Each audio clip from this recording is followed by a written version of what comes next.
Assalamualaikum warahmatullahi wabarakatuh. Di video kali ini kita akan membahas tentang exact first order differential equation. Nah, apa sih itu exact equation? Di sini kita bisa lihat bahwa persamaan diferensial order pertama dari satu variabel dikatakan exact atau diferensial exact jika merupakan hasil dari turunan sederhana. Nah, itu maksudnya apa ya? Nanti kita bahas.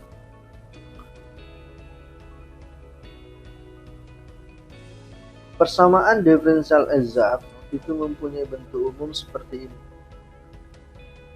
M x, y dx tambah n kali x, y dy sama dengan 0. Atau bisa juga seperti ini.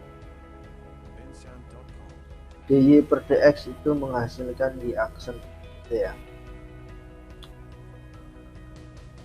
Nah, kemudian kita mesti mengingat juga bahwa nanti ini kita gunakan dalam proses penyelesaian masalah. Jika fx, y itu sama dengan c, maka parsial f atau df atau do f sama ya. Jadi parsial ini katanya parsial bisa d, bisa do, bisa. Per dx per do x dx tambah parsial f berparsial y dia sama dengan 0. Nanti kita akan gunakan ini dalam membantu penyelesaian. Nah, bagaimana mengidentifikasi atau menyatakan dia exact atau tidak? Maka kita harus mengujinya dengan persamaan 3 atau dengan persamaan 4. Nah, tatkala nanti hasilnya sama antara dx dengan dy, maka itu dikatakan exact. Di luar itu non exact. Jadi kalau non exact itu bagaimana penyelesaiannya, itu ada sendiri langkah. Nah, kemudian setelah ini dikatakan exact, bagaimana untuk menentukan solusinya begitu. Jadi untuk menentukan solusi dari persamaan diferensial exact itu kita gunakan persamaan 5 dan persamaan 6. Jadi tatkala sudah dapat nanti ini exact itu, maka kita bisa mengadopsi persamaan ini untuk menyelesaikan masalah. Oke. Nah, langsung saja kita ke permasalahan. Tentukan apakah persamaan diferensial yang diberikan ini adalah exact. Dan jika benar atau iya, selesaikan. 2x y dx tambah 1 tambah x kuadrat d sama dengan 0. Tentu kita mesti menyatakan ke dalam bentuk umumnya dulu gitu. Apakah ini persamaan diferensial yang exact menurut persamaan bentuk umumnya ya.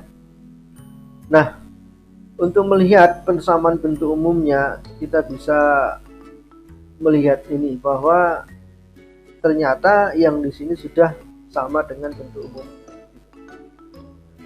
Nah, kemudian untuk menentukan ini exact atau tidaknya, maka kita harus menggunakan persamaan 4 atau persamaan 3, manapun boleh.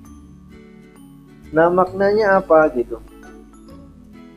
Tatkala nanti kita sudah menyatakan dia exact, maka kita bisa menyelesaikan dengan metode persamaan 5 dan persamaan 6. Oke, langsung saja. Nah, di sini 2xy itu adalah mx, y dx gitu ya. Kan sama nih posisinya ya. Oke. Hasilnya itu 2xy. Nah, arti my di sini itu turunkan terhadap y. Jadi diturunkan terhadap y. Turunan y berapa? 1 gitu. Maka 1 kali 2x ya 2x. Jadi kalau nx Pak, turunkan ini terhadap x gitu. Maka nxy dy ya. 1 tambah X kuadrat, maka MX-nya, turunan terhadap X-nya, ini tetap 0 ya, pasti 0 ya, berarti ini 2X. Maka tatkala ini sama, MY sama dengan MX ya, sama-sama 2X, maka ini dikatakan satu persamaan diferensial yang eksak. Jadi nanti bisa kita cari solusinya. Oke. Selanjutnya, ini untuk menentukan ini eksak atau tidak. Nah, kemudian kita gunakan persamaan 5. DF per DX sama dengan MX, Y. Jadi kita turunkan terhadap X siapanya, ininya kita terus dulu ya. Persamaan diferensial ini kan turunan ya. Kalau diintegralkan hasilnya menjadi fungsi gitu ya. Jadi ini udah bentuk integral. Ini diintegralin, bentuknya jadi ini. Kemudian MX, Y kan ini 2XY, kita integralkan terhadap apa? Karena X dx. Gitu ya. Nah, kemudian ini tetap. Nah, hasil integral ini X kuadrat Y tambah HY. Loh, kok muncul HY, Pak? Tadi kita turunkan terhadap X, maka muncullah integralnya itu menghasilkan HY. Jadi sebaliknya, kalau kita nanti turunkan atau kita gunakan persamaan 6 terhadap Y, maka muncul nanti di sini bukan HY tapi GX. Nah, itulah uniknya ya. Nanti dipahaminya pelan-pelan. Oke, nah selanjutnya persamaan 6 DF per DY sama dengan NX, Y. X kuadrat tambah H aksen Y. Ini adalah DF terhadap DY. Yang ini kita turunkan terhadap Y. Yang ini ya, ini turunkan terhadap Y. Berarti Y-nya habis X kuadrat. Diturunkan jadi H aksen sama dengan NX, Y. Ininya 1 tambah X kuadrat. Nah, karena di sini X kuadrat, di sini X kuadrat, tentu habis. Menghasilkan H aksen Y sama dengan 1. Nah, supaya kita memperoleh HY, nah, ini kan H aksen, maka kita integralkan yang ini. Integral H aksen Y dy sama dengan integral 1 dy. Integral H aksen tentu H ya, H doang, HY dy ini menjadi Y. Nah, ini ya. Nah, dari sini bisa kita tulis kembali fungsinya ya. Fx, Y sama dengan C. X, Y nya kan ini dia. X kuadrat Y tambah HY. Sekali lagi, ininya kan ini dia hasilnya. X kuadrat Y tambah HY. X kuadrat Y, ini dia. HY nya berapa? Ternyata Y. Maka sama tambah Y sama dengan C. Nah, sampai di sini permasalahan kita diselesaikan. Dan ini adalah solusi dari persamaan diferensial eksak, bentuknya implisit. Oke ya. Oke, mudah ya. Nah, kemudian kita akan lanjut ke contoh yang kedua. Tentukan apakah persamaan diferensial ini eksak atau tidak. Jika iya, maka ajar, selesaiin. Nah, ini kita akan ada kombinasi trigonometri. Tetap sama ya, kita gunakan bentuk umumnya dulu untuk menyatakan apakah ini bentuk umumnya atau tidak. Kemudian kita juga harus mengetes eksaknya. Kemudian kita gunakan persamaan 5 dan persamaan 6 untuk menyelesaikan. Nah, secara kasat mata bisa kita lihat bahwa di sini sudah memenuhi bentuk umumnya. Sekarang kita mau lihat ini eksak atau tidak gitu. M-nya di sini adalah cos X sin X kurang XY kuadrat. Nah, turunkan kalau diturunkan terhadap Y, maka cos X sin X ini akan habis 0. Karena tidak ada memuat variabel Y, karena turunannya terhadap Y. Berarti yang ini sisanya berarti min 2X ya, Y ya. Nah, yang kemudian yang kedua, ini turunannya pasti terhadap X gitu. Jadi kita tinggal kali ke dalam doang ini. Y kali 1, Y kali min X kuadrat, min X kuadrat Y. Berarti karena yang sini Y, kita turunkan terhadap X, hasilnya 0 ya. Yang di sini menghasilkan min 2X. Gitu ya. Nah, karena ini sama, maka ini dikatakan exact, sehingga kita bisa gunakan metode 5 dan 6 untuk menyelesaikan masalah. Nah, di sini kita gunakan persamaan 6 terlebih dahulu, gitu ya. Parsial F per parsial Y sama dengan NX, Y.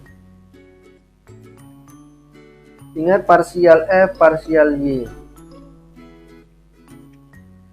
Jadi otomatis di sini akan muncul fungsinya gitu. NX-nya ya ini ya, gitu ya. Nah, bagaimana hasilnya? Berarti kan ini tetap ya, ini integral daripada parsialnya berarti menjadi fungsi awalnya. Berarti ini kan sekarang menjadi koefisien, jadi kita fokusnya ke Y ya.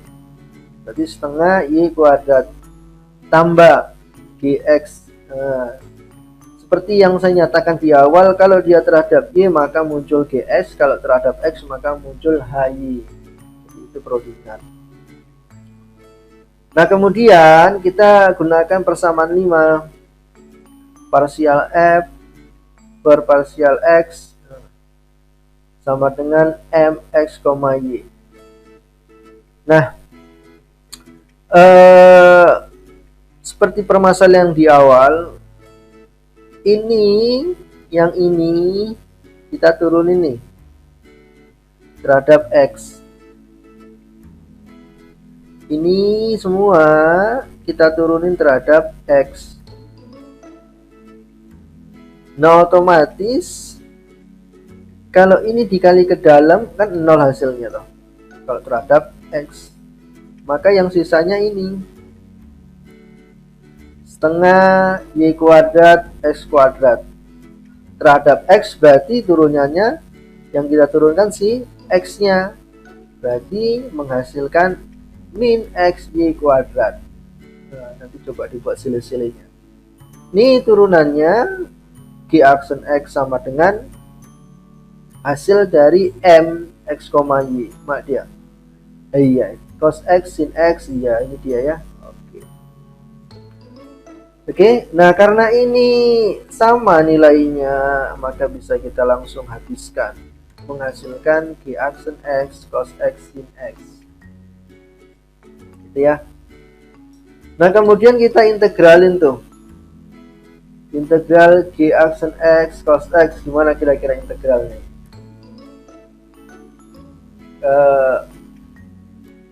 Kalau dilihat ini integralnya, masih ingat kira-kira ya? Ini permisalan, misalnya U-nya ini U, misalnya U sin X,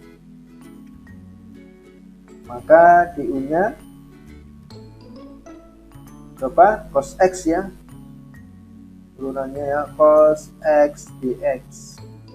Maka kalau ditanya dx-nya menjadi DU per cos X. Nah, ini kan tentu muncul di sini dx-nya ya. Ada integral cos. Maka ya tinggal Anda substitusikan ke situ aja. Maka ini tadi dikatakan sin X ya. Ini sudah cos X dikali sinnya tadi menjadi U, baru dx-nya itu menjadi du per d cos X. Maka ini habis. maka mengambilkan integral U du. U-nya berarti integral hasilnya setengah U tambah C. U-nya berapa? U-nya itu tadi sin, berarti ini ada kuadrat ya, setengah sin kuadrat X. Nah, ini hasilnya ya. Oke, kita lanjut. Kita sampai pada titik ini tadi ya, integral Q aksen X dx, integral cos X sin dx, sin X dx. Ini hasilnya tadi ya. Nah, kemudian dari sini kita bisa melihat secara detailnya. Maka langsung saja seperti konsep yang awal tadi. Nah, ini kan penyelesaian awal kita fx, y. Nah, kita tuliskan di sini ya. Nah, selanjutnya gx-nya mana? Ini gx-nya, berarti kita tinggal nambah setengah y kuadrat kali 1 kurang x kuadrat tambah gx-nya setengah sin 2x sin kuadrat x. Dari sini kita kemari fx-nya kan ini toh, fxy-nya ini, maka sama dengan c. Kita tulis saja gitu. Karena ini supaya sederhana ya kita kali 2. Loh, di sini munculnya 1. Nah, tersirat bahwa C1 itu nilainya adalah 2C. Nah, gitu ya. Secara implisit kita sudah memperoleh hasilnya atau solusi dari persamaan diferensial eksak. Oke. Mudah-mudahan ini bisa dipahami dan bisa untuk mengerjakan permasalahan-permasalahan yang ada. Terima kasih. Wassalamualaikum warahmatullahi wabarakatuh.